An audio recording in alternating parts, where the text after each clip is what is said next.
Hi, my name is Alena, this is my knitting channel, and today we are going to talk about my favorite designers of 2025. I will share with you a little bit about designers, why I really love them, and 3 patterns that I am in love from each of those designers.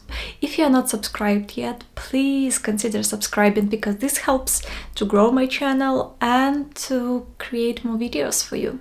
Grab your coffee, maybe tea, maybe water, you're knitting, and let's start! I think that my first favorite designer won't be a surprise for you if you've been watching my channel through this year, because this is Morecaknit. And I really admire everything that she does, and for me this is kinda designer who creates a lot of elevated basics. And if you take a look at my Instagram, you will see that I really love a lot of basic items, sometimes in some bright, interesting colors, with maybe some texture, but not a lot. So it's kind of like scandal chic that you can wear in every occasion.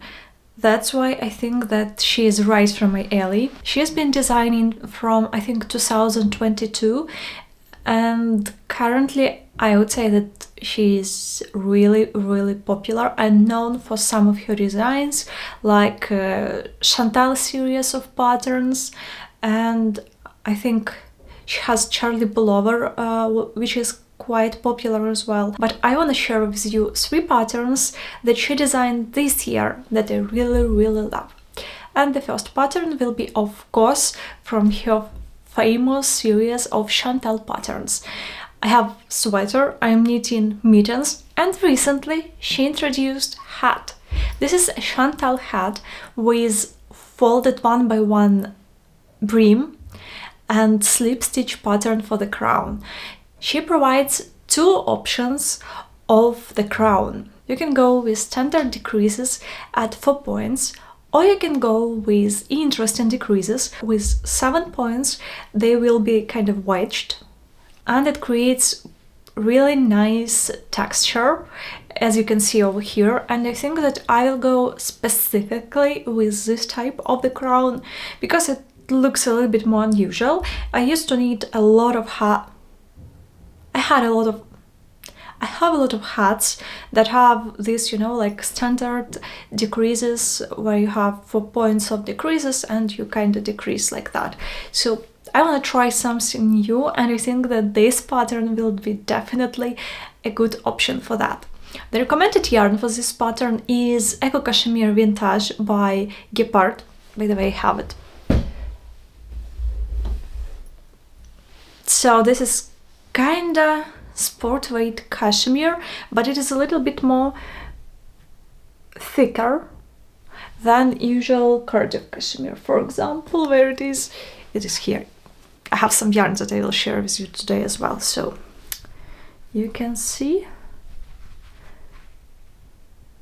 that this Eco Cashmere Vintage is a little bit more plush and is just a little bit thicker than standard Cardiff cashmere.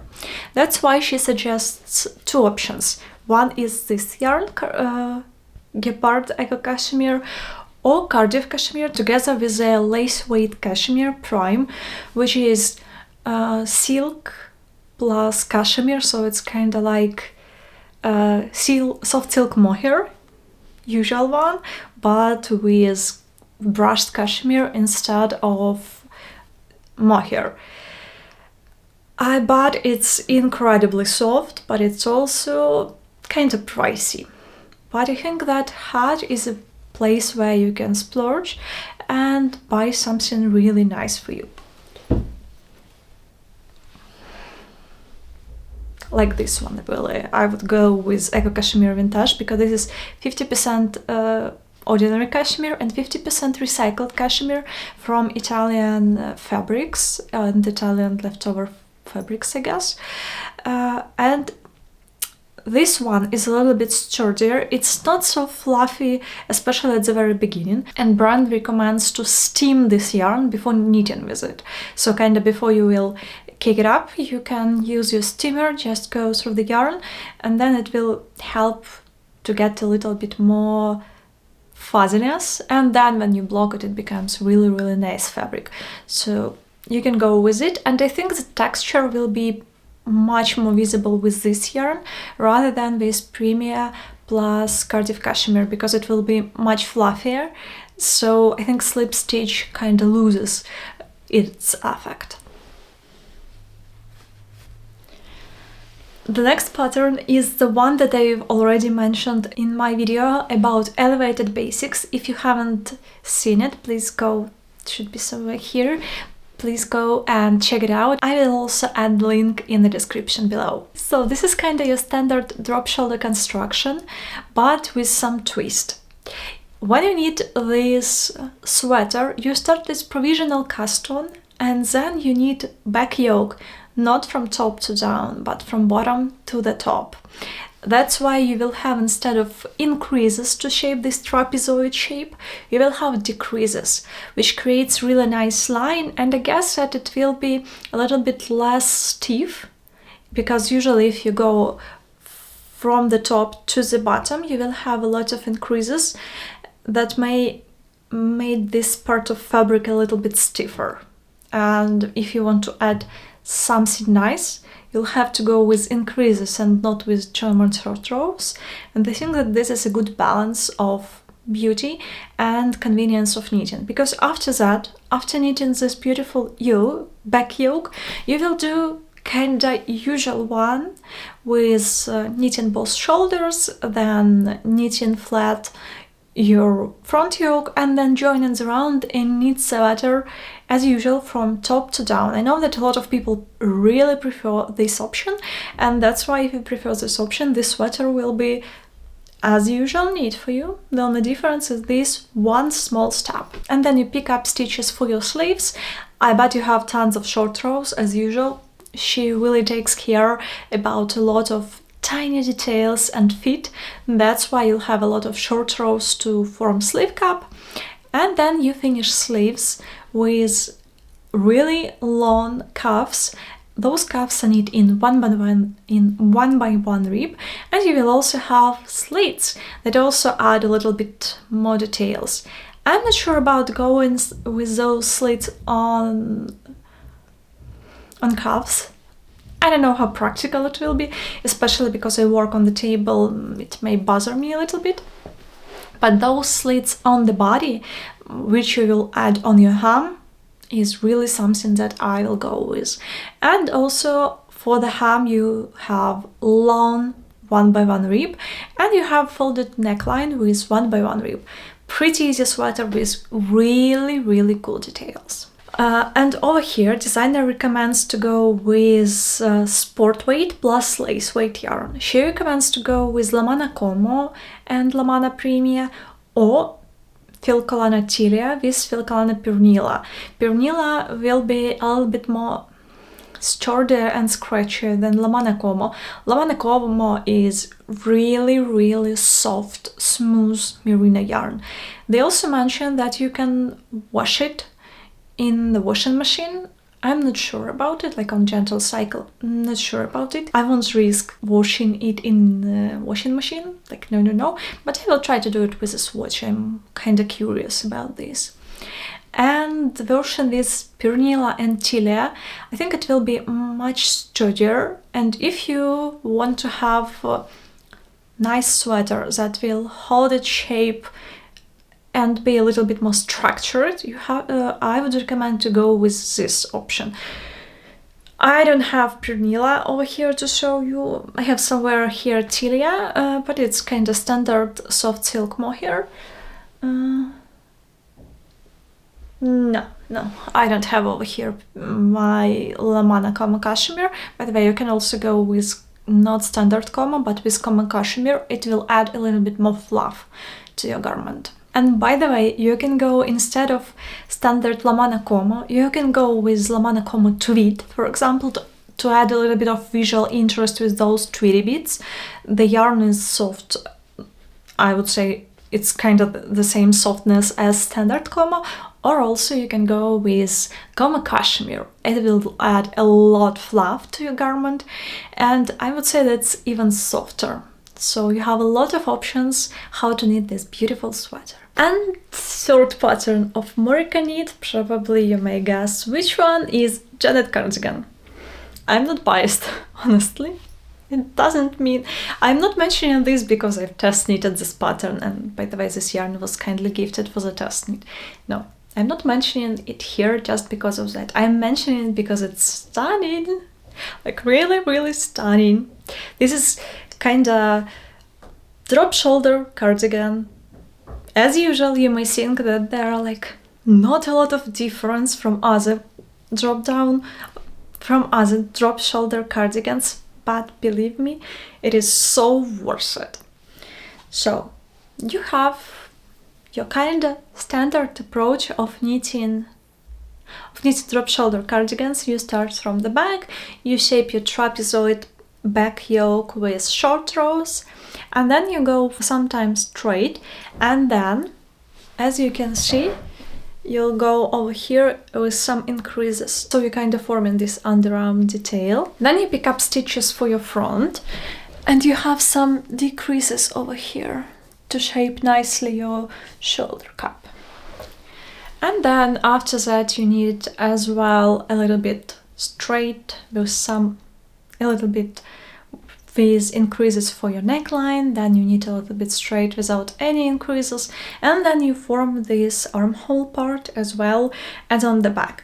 And then you do the same for another shoulder, and after that you join under the arms, knit straight flat. After that, at some point you add a tiny bit of decreases to kind of shape a little bit opened hem, and you finish everything with 1x1 rib. After that you pick up stitches for sleeves, and you have a ton of short rows to shape sleeve cup very nicely, because the drop of the shoulder isn't too deep, so you have it over here kind of almost right away after the shoulder, so you have a lot of short rows over here. As you can see, like this part is knitted with short rows, so you have them quite often. And after that you knit sleeves with not a generous amount of decreases, so the sleeve still is quite wide. You finish it with 1x1 rib, long cuffs with 1x1 rib. I think that several years ago she knitted a lot of her garments with short hem and short cuffs with not a lot of rib, and currently she's kind of in this time when she needs a lot of rib. Then you pick up stitches for both planks, for right and left button bands, and you knit them from bottom to up, because this is a round neck cardigan, so you can work them in the same direction. She also describes how to knit your button bands with buttonholes without cutting your yarn, and then you knit 1x1 neckline. It is folded, and she also describes how to knit over here buttonhole as well. And this is it. This is your cardigan that will fit you pretty nicely. And I know that this pattern is kind of popular right now, and when I posted it on my stories, so I got a lot of responses that really a lot of people want to knit it as well. Another designer that I really admire for quite some time is Knitonomy. I would say that she is a queen of cables. She has tons of different designs with different cables. Kinda really small cables, like tiny dainty cables. You can also find a lot of big chunky cables. I also really like her Minto cables, because they are crossed not all of them are crossed on the same row. That's why you will have kinda every second row will have some crossing on the cable, so you don't need to count, which is really nice. But over here I will present you some other cable pattern, because she haven't released anything with Minto cables this year, but I think that she has quite a big collection of items knitted with it. That's why she decided to go with a little bit different approach this year. She has a big collection of these Bloomfield cabled items. There is like West, V-neck West, round neck West, as far as I remember, cardigan with V-neck and round neck, and sweater I think that also is both options of the neck. Those are really dainty small cables. I think that everyone who knitted it made a really huge thing, because I'm not sure that I'm ready for that effort, but looks really stunning. She also has, I think, skirt, and I cannot imagine how much time she spent on that skirt. Out of this world, like absolutely stunning. And let's get back to this vest. This is V-neck vest that has interesting details. So on the front you have cables that are going in this direction, kind of in horizontal direction, and on the back you will have vertical direction. You will have vertical cables, so that are going from top to bottom, and on the back and on the side you will have this nice combination of cables.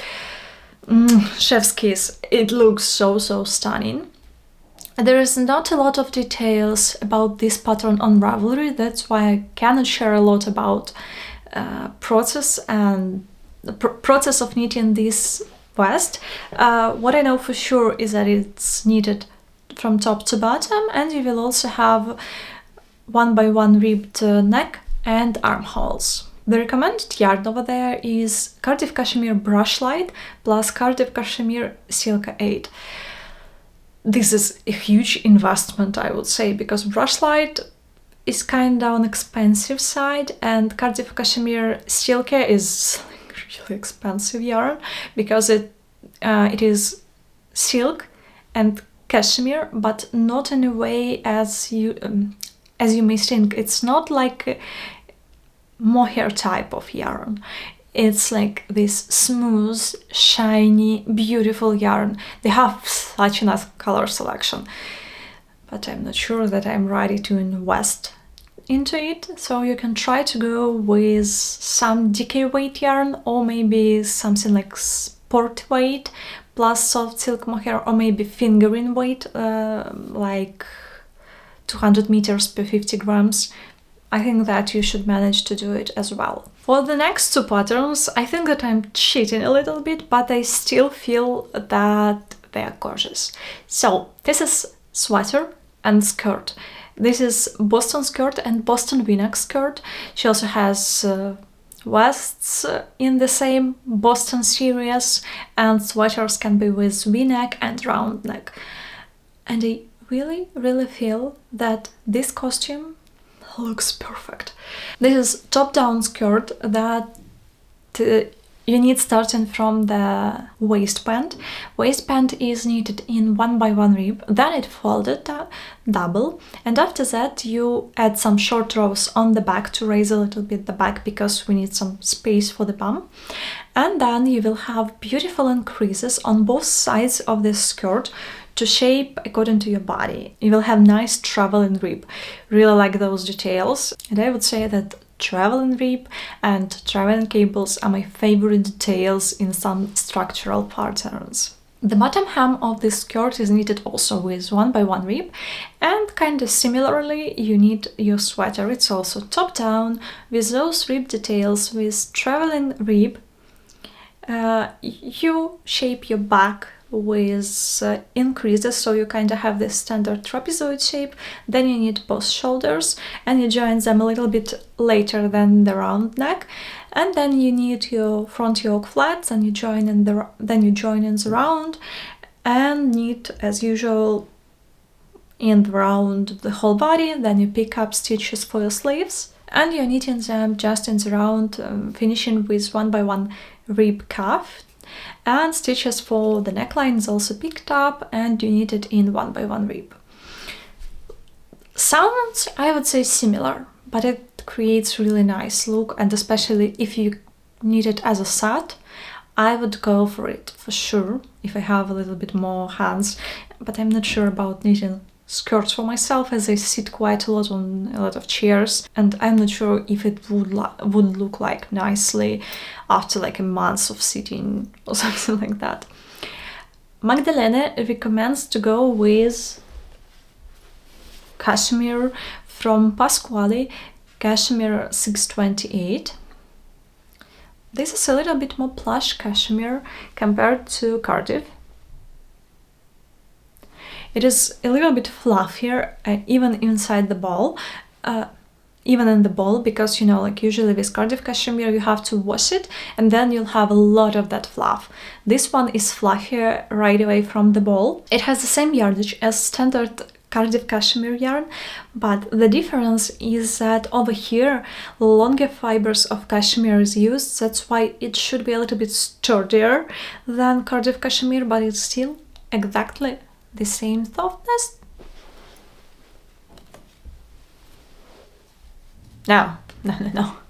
They're not comparable in softness. And as you can see, like both are full balls. This one is much pluffier. This one has much more pluff than this one. And by the way, Pasquale cashmere is a Mongolian cashmere, and they're following a lot of standards of cruelty-free and responsible growth and work on that cashmere. It's really so soft. Cardiff cashmere doesn't feel, you know, like scratchy or something like that, but it doesn't feel as soft.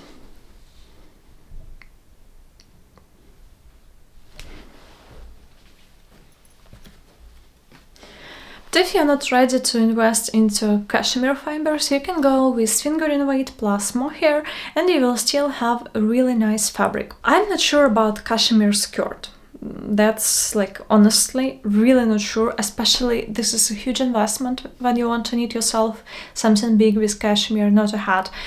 And I think that I won't go with a skirt knitted in this yarn. I have the one that I was looking for. So I would recommend to go with this Isaiah Merlin. It looks like this. And some lace weight yarn, maybe alpaca yarn or maybe soft silk mohair as usual. Why I recommend to go with this yarn specifically? Because you need something sturdy to knit your skirt, because you will sit in it, right? And it needs really a lot of sturdiness in the fabric, and this is 80% wool, 20% liner. That's why it will add really nice sturdiness. The only thing that you may have, you know, some bits of fiber that will go like this. You'll have to deal with some long parts of liner that wants to leave your garment, but still I think that for something like skirt, dress, this could be a really nice solution. And it's not too scratchy, I would say. I know that that one is also a little bit of an investment, but I would say it's much cheaper than cashmere. Third designer that I want to mention is lilykatefrance. I think that it's also not a surprise for you. I've mentioned her patterns also on that Elevated Basics video, and she really creates a lot of those elevated basics with really intricate details. If you're looking for something that will have bust darts, waist shaping, a lot of short rows, cap sleeves, different fitted garments, that's your designer. Definitely. A lot of items, and she has quite extensive library, so you can find, I think, probably almost anything that you're looking for. Like really, there is no dresses or skirts, but tops, sweaters, cardigans, like really you have to try and go there. My first pattern of lilykatefrance that I want to mention is Winnie sweater. She also has a top, and if you would like to buy both patterns, you will get some kind of a discount on Ravelry, so you can buy them as a bundle, and it will be a little bit cheaper for you if you want to knit both items. This is beautiful V-neck sweater. It might look like standard V-neck sweater knitted in stockinette, like not a lot of details, also as well a lot of short rows to form sleeve cap. But the most important feature of this sweater is really intricate lace. And you have those lace details on sleeves, on the hem, and over here on the neckline. And I think that that part of lace adds a lot of interest. The lace is knitted with a little bit fluffier yarn, so for the main fabric she uses Cardiff cashmere. It's fluffy, yes, but I think that she uses some kind of silk mohair or something like that to knit those lace details, and it looks so beautiful. Really, I adore that pattern. And I think that this pattern really worth knitting in some yarn like Cardiff cashmere or something really soft, because this is a tight-fitting zero ease pattern. That's why you'll have to go with something that will be nice to the skin. Definitely do not go with some rustic yarn.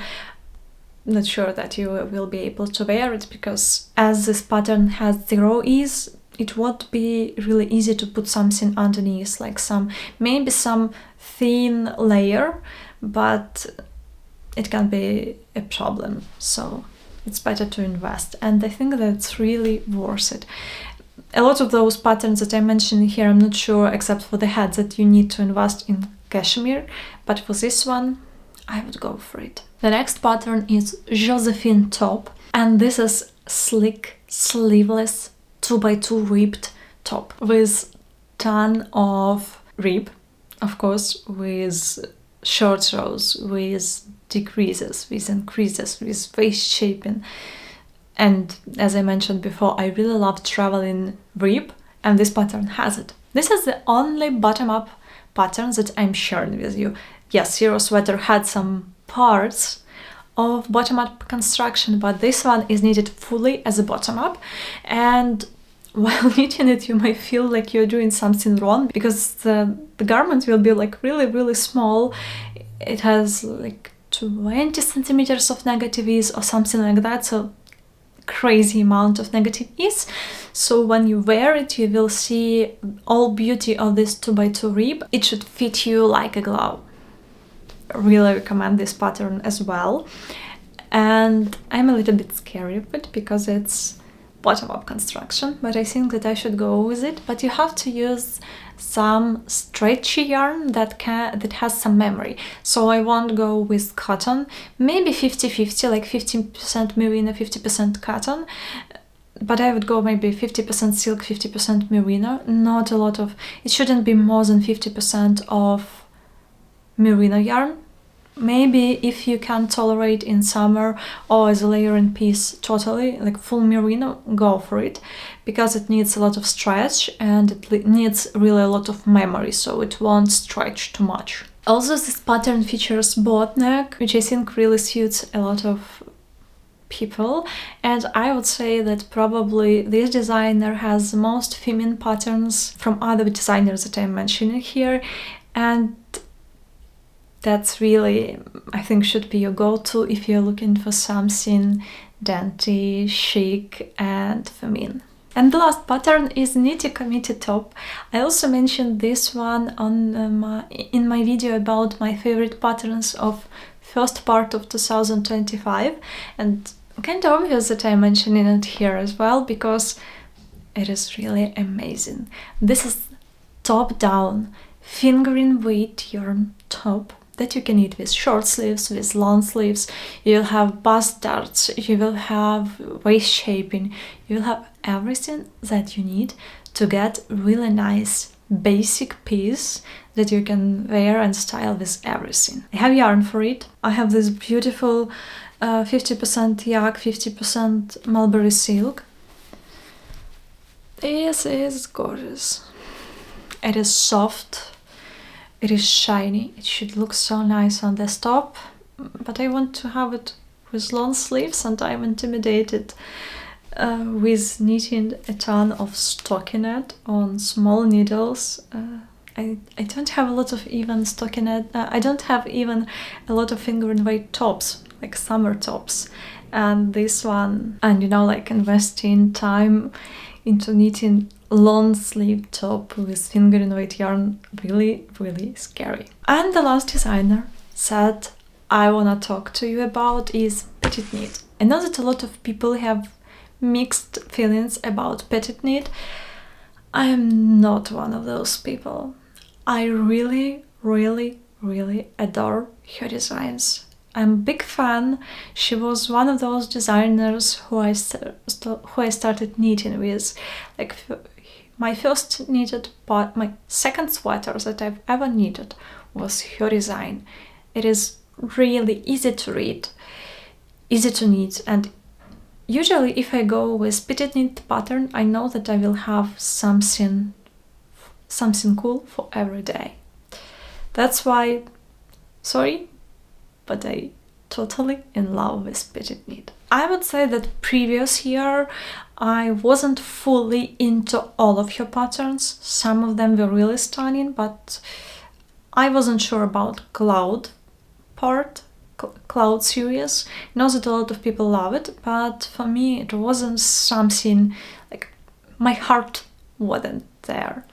But this year she released the whole Ivy series, and it just blew my mind. She has sweater, cardigan, top, blouse. Like, it has similar construction with small saddle on the shoulder. For the top you cast on stitches over here, so we'll have this tiny mock neck. You will have a lot of short rows on the back to raise it a little bit, not a lot, like compared to Morecaknit or lilykatefrance, you won't have a lot of short rows, and they are described really nicely. So after that you start forming those saddles, and after knitting those saddles, as this is a sleeveless top, you'll split your knit for front and back, and you knit them separately. Then you join under the arm and knit flat your top. There is no finishing of this top, so after you binned off bottom, the top is ready. I recommend to go with slip stitch over here for the armhole, because it will look just a little bit neater. I don't like, like this knit and purl on the edge, because it may look a little bit messy for my liking. That's why I knitted mine in this way. I don't have my top because I gifted it to one of my friends. It wasn't because I didn't like this pattern. She just saw it, fell in love, and I was like, okay, take it. I can knit myself second one because it knits pretty quickly. Why it knits so fast is because you are using 2 strands of fingering weight yarn or some kind of TK weight yarn, so you have to go with something really summery. I knitted mine with 2 strands of Knitting for Olive pure silk. You can go with liner from Sandnes Garn, you can go with tin liner from Sandnes Garn.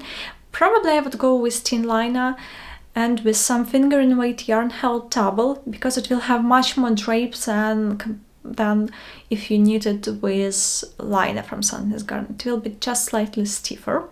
And I have yarns that I'm thinking about knitting either Morecaknit Chantal top or maybe second Ivy top. I need to swatch, of course. This is Horse Silky by Gepard. It's 30% silk, 70% linen. It should have a pretty nice gauge, because the brand recommends to use from 3 to 5 millimeter needles, so it may work. Or I will just go simply again with 2 strands of pure silk, and I even have the same colors that I used to knit first version, so we can do second one. And next pattern that I'm gonna mention here is also from this series. I wasn't sure which one to add here, Ivy blouse or Ivy cardigan, but I think that Ivy cardigan looks for me just a little bit more interesting because you have a ton of buttons. I'm not sure that if I need it, I would go with I would wear it unbuttoned. Not sure, because this cardigan is knitted with 2 strands of soft silk mohair, so I think that it may be a little bit strange in unbuttoned way, especially that I think it has 2 centimeters of positive ease, so it's almost 0 is cardigan, and that's why I think it would better go with unbuttoned version. The cardigan is knitted with the same idea as Ivy top, so you start knitting back and forth in one piece just because it's a cardigan, but you also form those saddles over here, and after forming those saddles over here, you kind of go or you kind of go for your armholes, but you're not splitting the work for the front and back because you also have sleeves. So you start increasing only for sleeves at some point, and then you finish with raglan increases over here, so it won't look a little bit strange and you won't have a lot of fabric on sleeves instead of body. So it should look nicely. Then you finish knitting straight, and all the details for the bottom of the cardigan, for the neckline, button bands and sleeves finished with stockinette. That's why there is not a lot of weight to this, because you know, this is kind of really dainty fabric. That's why you don't want to go with something like rib or something like that. And really the idea behind Ivy series, I think that you almost do not have finishing.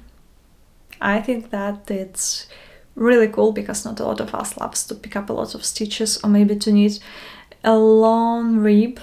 Maybe some of us does, but I think that this idea when you don't have a lot of finishing looks really nice. And Petite Knit recommends to go over here with 2 strands of silk mohair, and I'm not sure that this will work for me. Maybe it can work for someone else who can tolerate silk mohair pretty close to the skin. For example, this cardigan knitted with a strand of soft silk mohair, like some kind of name like that. This is kind of standard mohair. It's not almost zero ease cardigan, so there are a lot of room to wear something underneath and it doesn't touch my hand, for example my armpits a lot. That's why I can tolerate it.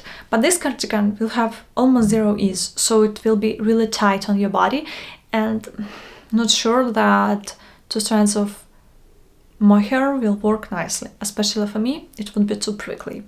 That's why I have some alternatives that I can share with you from my stash that can be a good option. I have some more expensive stuff, but I think that it may worth it, and some a little bit cheaper ones. So if you can tolerate baby alpaca, I would recommend to try silk alpaca. This is Suri alpaca with silk. It looks like this. Not the best color to show, but still you can get the difference. It will be a little bit thicker than mohair, so if you go with double strand of this Suri silk, you may have a little bit denser fabric. That's why, for example, when I knitted my cumulus blouse, I used 1 strand of this yarn and 1 strand of 301, kind of add a little bit to meet the gauge, add a little bit of thickness to meet the gauge, to make fabric a little bit thicker to meet the gauge, but without too much bulk of Suri silk, because it really much denser fabric if you use it with double strands. It's mostly about this Suri silk. This is Olive and Oliver fibers, because mostly this type of yarns are hand-dyed.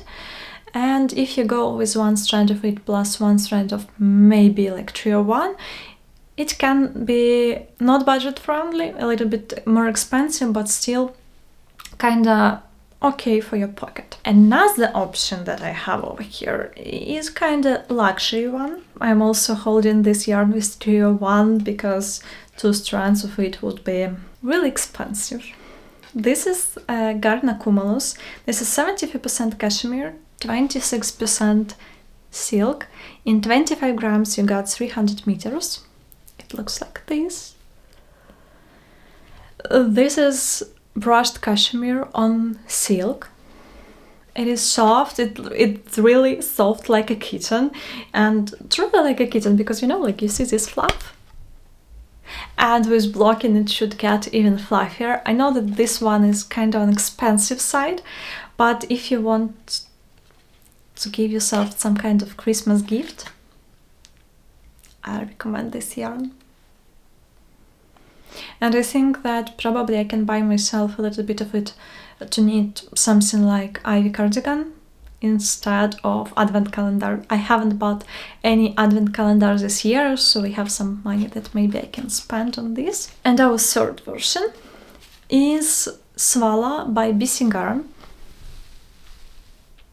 This is a quite new yarn. This is 100% baby alpaca, of course certified baby alpaca, because BC Garn produces a lot of certified yarns and almost all of them have really very expensive and strict certification. This one has RAS certificate. This is a responsible alpaca standard, and I really do believe that they are quite responsible brand, and from time to time they even go to their fabric, not fabric, to the place where animals are grown to check that they are happy. It looks like this. It is a little bit thinner than the one that I showed you with silk.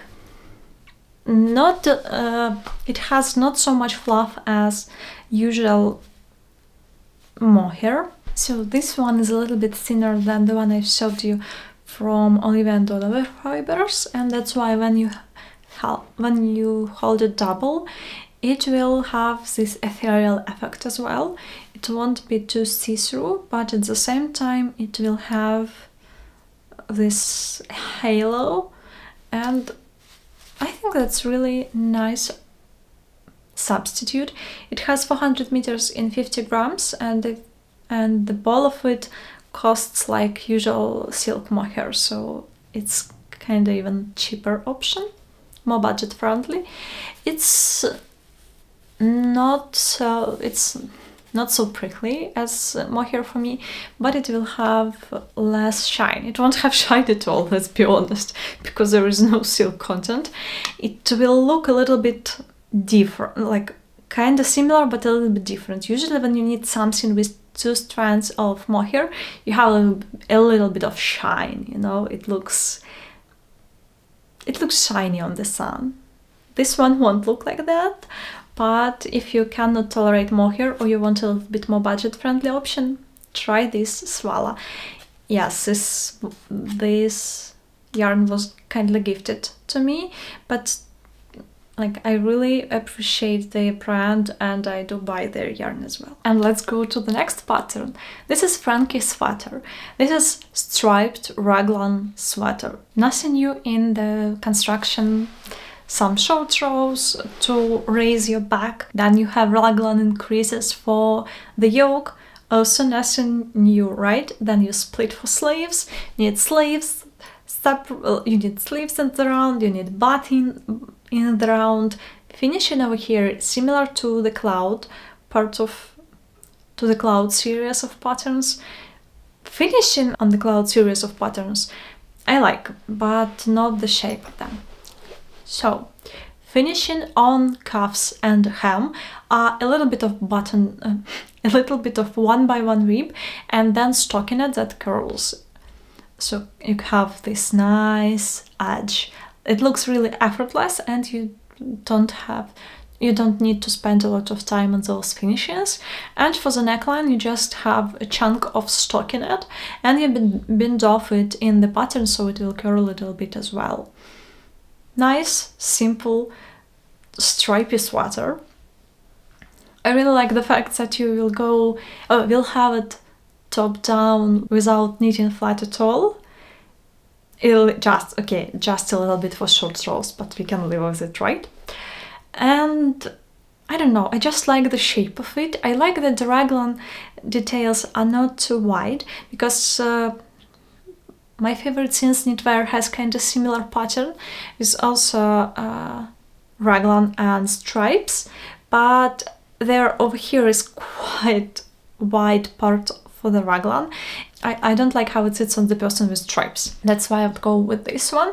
And Petite Knit recommends using over here Purgund, held single without anything, but I think that I will go with Purnilla. Not Purnilla, Purnilla is Highland wool in sportswear. I would go with just Peruvian Highland wool from Filcalana, because it's much softer for my skin. It gives the same gauge, but it will feel a little bit nicer to the skin. Also, as an alternative, can be knitting for olive heavy merino, and if you're watching this video in December, there is a huge possibility that on one of the Advent Sundays, Knit Follow will have promo codes for some discount to buy their yarn a little bit cheaper, so check out their website. I think that on the last Sunday of Advent they will have quite generous discount on every yarn, and this is the only time when you can get some discount on their yarns. Usually they don't do this, only specifically for Advent time. And I'm thinking about knitting it with some kind of dark brown, maybe with some gray stripes or ivory stripes. I have to swatch. Probably have something over here in my stash. Maybe I can even try to knit it with Knit for Olive Cotton Merino held double in 2 colors. It may look really nice. Yeah, I need to swatch, and it will be, you know, like more summery version of the sweater. And because I live in a little bit warmer climate than Petite Knit. And thanks a lot for watching. That was it. I'm really happy that you stayed with me, especially if you stayed to this point of the video. I'm wishing you all the best. I hope that I will have one more video this year, but who knows, I have a lot of work on my new job, so be patient with me. Happy Advent season, and I hope to see you soon. Happy knitting!